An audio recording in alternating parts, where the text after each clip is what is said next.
بسم الله الرحمن الرحيم إن الحمد لله نحمده ونستعينه ونؤمن به ونتوكل عليه ونعوذ بالله من شرور أنفسنا ومن سيئات أعمالنا من يهده الله فلا مضل له ومن يضلل فلا هادي له أما بعد السلام عليكم ورحمة الله وبركاته عزیزان محترم امروز هفتم روزی انشاءالله تراویح ما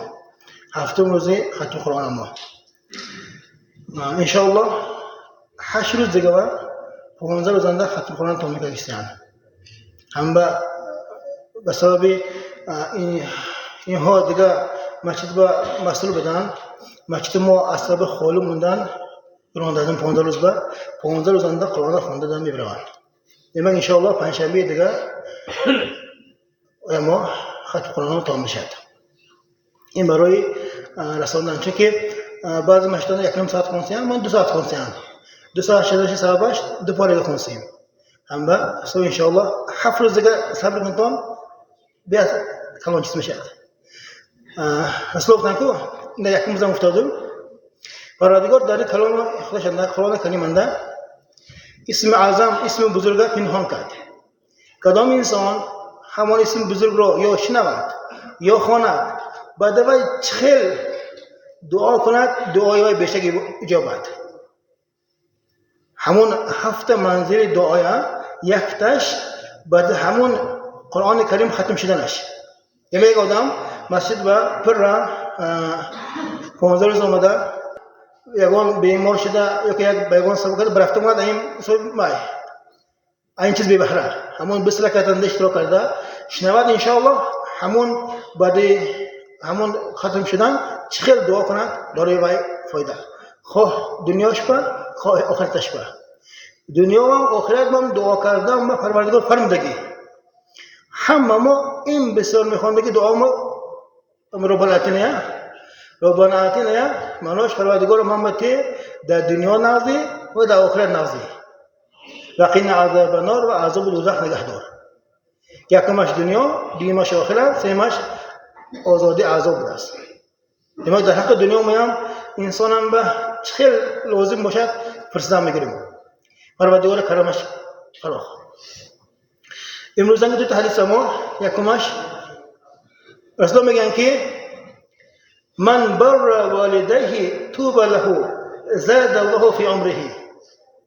رسول میگن که کدام انسان پدر و مادرش راضی کرد توان شد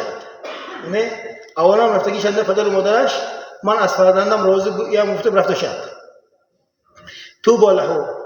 برای وای جنت بود گفتیم دو کسیان یعنی پیامبر خدا پدر و مادرش راضی کرده که انسان به جنت بود دو کسیان زاد الله فی عمره پروردگار عمر وی با زیادتی عطا کنه یعنی دیت دعای پیامبر یک تا پرونده باست کدام انسان انده رضاگی والدان باشد دماغ و انسان انده و انسان باید دو تا نعمتی که اون دو تا دعایی که ردش ممکن نه پروردگار دعای پیامبر نگرندگی یک تا همه برای ما جنت میشده است و دویمش عمر مانده زیادگی میشده است این چیزا ما خدام کسایی فرزندها و رسول سوگند همیشه گفته رسولم که اگر والدان اتا بر رضاگی هاشون بسیار کرتانی دون که تی عمرتان نام بده است نیکی برای تو آخرت جنت هم بده است تو خدات با یک تا خدمت کردی دیتا نعمت خرده میگی تی گفته فرزندوار رسوندن با این اصلش برچی مومن ما اینش که نکاسوز نمیگوییم فقط برای انسان ها و سرنگ ها رسوندن دویم حدیث رسول میگن که من بدأ بالسلام فهو أولى بالله ورسوله اینش شنودگی انسان خاشه غفل موندن خواهد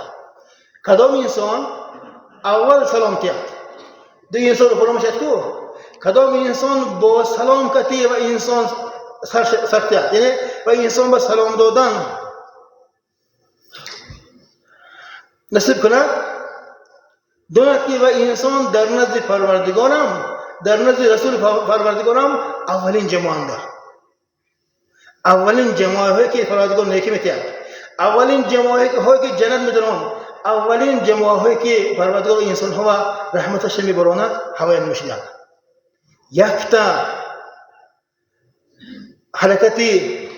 الهی مکتی یعنی برای خدای حرکت مکتی ما هم در نزد پروردگار هم در نزد رسول پروردگار یکم جماع میشیم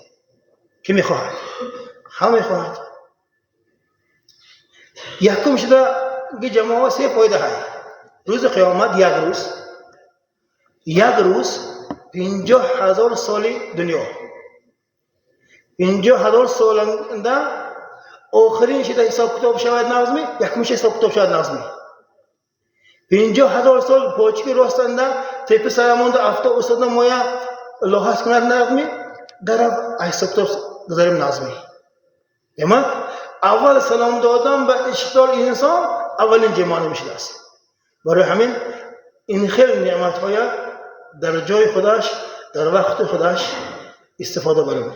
نه است یوش کلام سال به سلام تر نه است یک کس دو کس به سلام تر نه است دو کس جماعت به سلام تر نه است این سنتش